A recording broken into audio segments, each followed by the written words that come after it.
Sir, एखाद्या शहरासाठी पैसा खर्च होतो, तो राज्य सरकारच्या तिजोरीतून जातो की मग त्या महापालिकेच्या तिजोरीतून जातो की केंद्राचा पैसा असतो. पैसा हा पैसा आहे, तो सर्वसामान्यांच्या कर रूपातूनच तो आलेला आहे.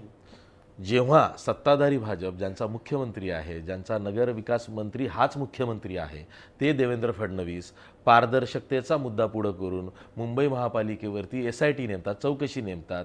आणि दुसरीकडं शिवसेना म्हणते की इथं जे कंत्राटदार ब्लॅकलिस्टेड झाले त्यांनाच भाजपच्या नागपूरच्या महापालिकेमध्ये कामं दिली गेली. जेव्हा हे एकमेकांशी अशा पद्धतीनं भांडतात तेव्हा सर्वसामान्यांनी काय यातनं घ्यायचं? खोटं बोलतात हे गेली अनेक वर्ष तेच कॉन्ट्रॅक्टर्स आहेत मुंबई महानगरपालिकेमध्ये आणि दरवर्षी त्यांनाच कॉन्ट्रॅक्ट दिली जातात. तो एक नेक्सस आहे ते. त्याच्या पलीकडे शिवसेनेने कुठच्या दुसऱ्या कॉन्ट्रॅक्टरला काम दिलंय? काही मोठ्या कंपन्या आल्या का? LNT सारख्या मोठ्या काही कंपन्या आल्या का की जे मुंबईसाठी काम करतायत, रस्त्यांसाठी काही काम करतायत? तेच कॉन्ट्रॅक्टर्स दरवर्षी येतात आणि त्यांनाच ही कामं दिली गेली जातात. हे तुम्हाला निवडणुकीच्या तोंडावरती फक्त दुसरीकडे लक्ष डायव्हर्ट व्हावं एवढंच ह्यांचं काम आहे आता.